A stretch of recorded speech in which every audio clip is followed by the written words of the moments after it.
Part 2 Gesara activated. Trump and Putin mark the beginning of the new economic era.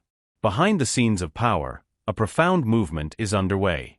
Gesara has been activated, and the transition has already begun on several fronts, albeit silently for part of humanity. Reports indicate that, in several U.S. states, debt forgiveness is taking place under the guise of court settlements or legal corrections. Since the spring, hundreds of billions in student loans and mortgages have appeared as in dispute in federal databases. At the same time, IRS employees have been reassigned to positions under the control of military contractors. Meanwhile, major banks are facing forced regulatory realignments, a sign that their fiduciary empires are collapsing. It is no longer the Federal Reserve that dictates monetary policy, but the U.S. Treasury. Powell's absence from the public eye is no coincidence, but rather a consequence of this shift. To reinforce this process, convoys of gold and confiscated historical assets are being transported from Vatican and royal vaults, now under military custody, with Space Force directly overseeing Fort Knox. Trump is not acting alone. His inner circle was assembled to consolidate the new structure.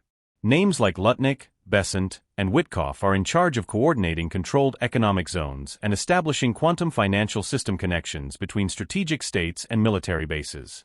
The old Congress has lost its relevance. The Biden administration functions only as a digital theater, while the true chain of command already operates from the Cheyenne Mountain complex. Under international law, the corporation United States Incorporated has been dissolved. What is in effect is the restored republic, active and functional, even if the media remains silent. The quantum financial system is operational. New access cards are being issued under the guise of updated federal documents, while digital transactions backed by gold are already taking place covertly. More than 1,300 U.S. banks are testing QFS compliance protocols. In some states, even universal basic income pilot programs are already being tested via quantum channels. If this were openly revealed, the little remaining power of the old order would immediately crumble. Therefore, the media remains silent. Battles are still ongoing. Remnant cells are trying to sabotage power grids to delay the transmission of the emergency broadcast. Intelligence agencies still harbor pockets of resistance. Joint operations are advancing in the seizure of the Vatican's hidden wealth, including blackmail files accumulated over decades.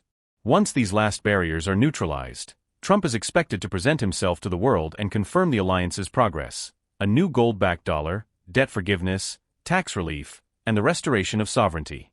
The clock of the old order has stopped. What remains now is to witness the inauguration of a new era. If you want to understand each stage of this historic transition, subscribe to the channel and turn on notifications. Here, you'll have access to the analyses the media insists on hiding.